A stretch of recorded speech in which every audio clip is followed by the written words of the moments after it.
we thank Him is all those things you mentioned, all those blessings we've had from Him. And the way to thank Him, you started talking about that.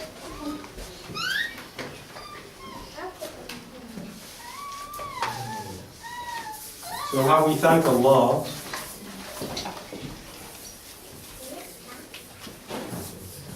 Shukrillah.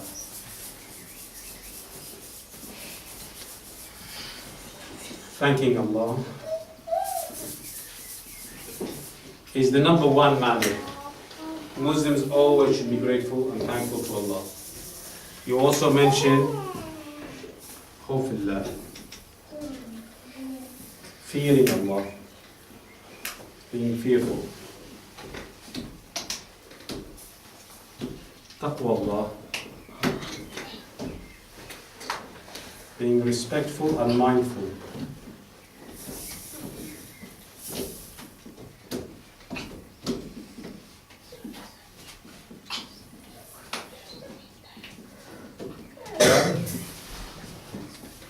The idea is that when you are having a relationship with somebody, you should have a variety of feelings toward him. Thanks is number one. Fear is number two. Respect is number three. In this case, taqwa Allah is a word. You heard the word taqwa. Taqwa in the Quran. When you read the Quran, when you hear the word taqwa Allah, taqwa, all of them means be mindful of Allah. Because He's there, He's watching, He's looking at you. When you do something, be careful, be mindful, because if you do something or slip, He's there keeping an eye on you. So behave in that way. Make sure that you can't do things behind His back. That's why لا ملجأ من الله إلا إليه. لا ملجأ من الله إلا إليه. And this is a verse which means there's no escape from Allah except to Allah. Because some people say, I can go, okay, find yourself a place under the sky, on this earth, or in the sea where Allah is not there. Is there a bad place? No. So if you want to run away from Allah, the only place to run away from Allah is to what? Nowhere. But what can you do instead? Become kafir and... But does the kafir run away from Allah? No. What happens to him? He's still in Allah's kingdom, is he? He does that. He's not going to... Is he going to go to a different kingdom? He's not running away, but he's putting, like blankets. A cover on his face, yes. So he can't see him. But he's not going to be But running. he's never going to be away from him. Exactly. Basically, instead of running, if you run away from Allah, you're just going to run to hellfire. To run to? Hellfire? Yes. In case. But where hellfire is who owns hellfire? Allah. So basically, you can't go away from Allah. You can't go away from it. Without going to. So for non-Muslims, unfortunately, or some of the Muslims as well, when they run away from Allah, they are going to be running somewhere where Allah, anywhere they run to Allah will be there.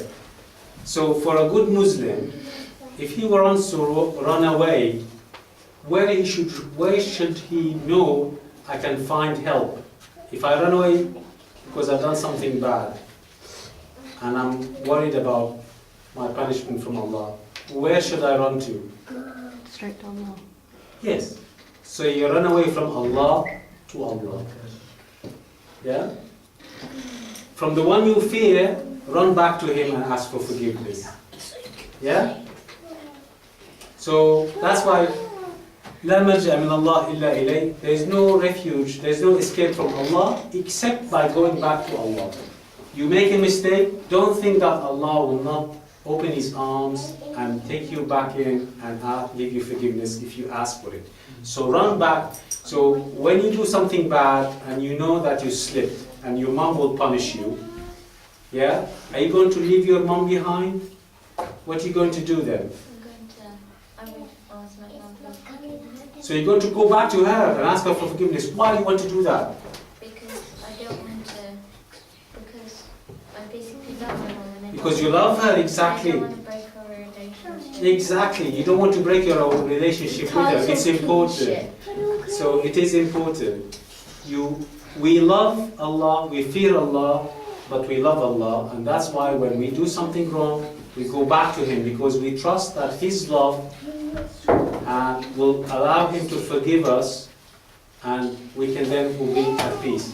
Zakaria. I remember the story, and it was about 3 children and his dad, who they're all Muslims, and the dad gave them sweets Yeah. and told them eat them somewhere where no one's looking. And then one of the other 2 children, except for the youngest, ate them like somewhere somewhere hidden Yeah. that you wouldn't actually expect to see. But then the youngest went up to his dad and said, "I can't find any place to hide because Allah can see me everywhere." So He got the reward from his dad. yeah. Yeah, that's a good story. That's an important story. That goes back to when we say about your intention. Anything you do, you say, you think, Allah knows about. So don't try to run away from Allah by doing something behind His back, because He's watching. And if you have the bad intention, He's going to keep that in your books.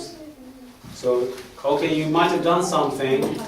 In that case, run back to Allah, ask Him for forgiveness, and hope, because He loves us, that we know that He will find in Himself forgiveness to us.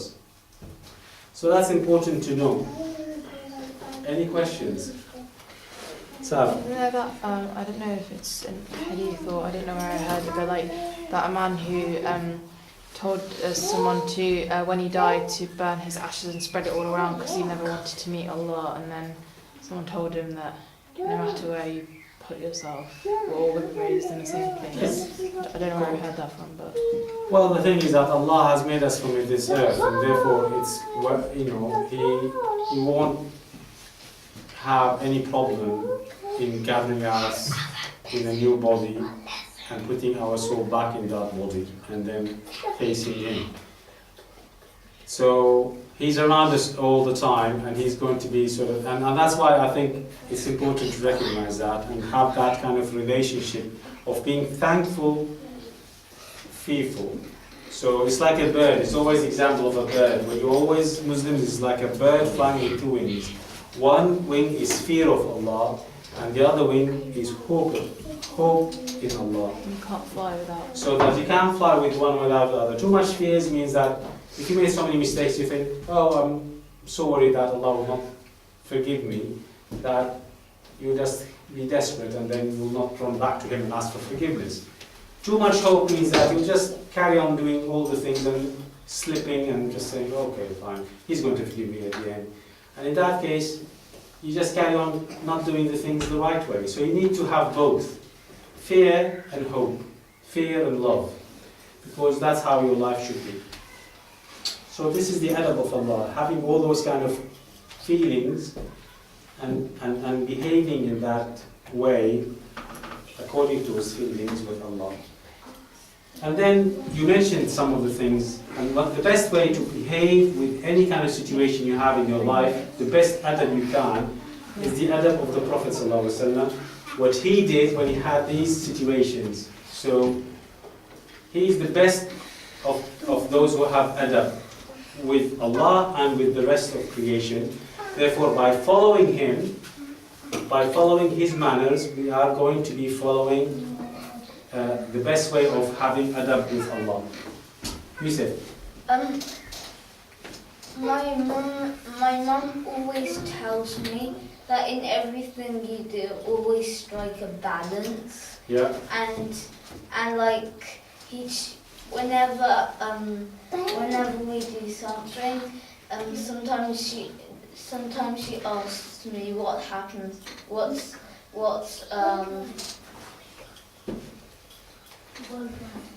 Like, I don't know, TV. You don't say, oh, I'm going to watch so much TV all day long.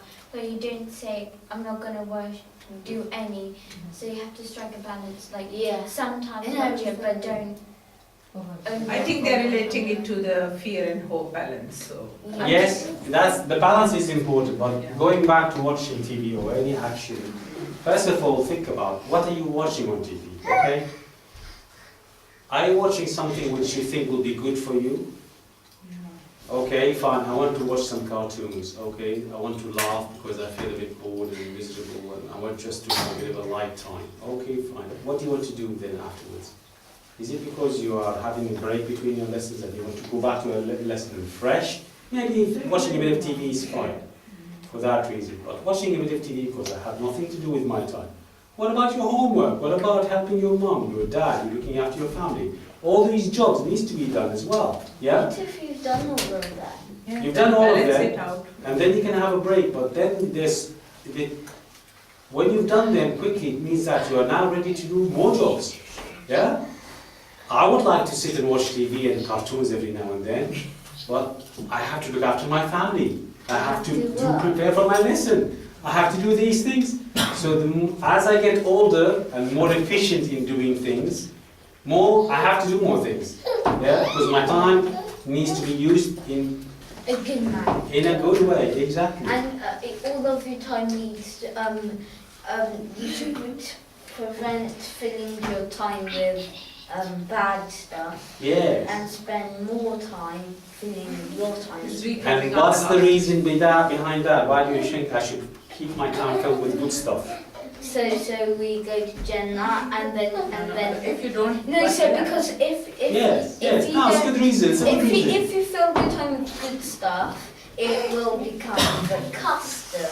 Yes. Like the band that you said. Yes, it will become filling ma'roof. the evening and striking. Enjoying guru. Because it becomes ma'roof. Good. It becomes a custom.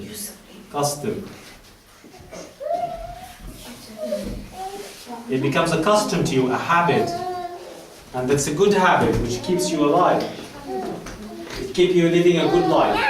And then, you know what? I want to have a good place. Not I don't want to only go to Jannah. I want to go to Jannah and I want to have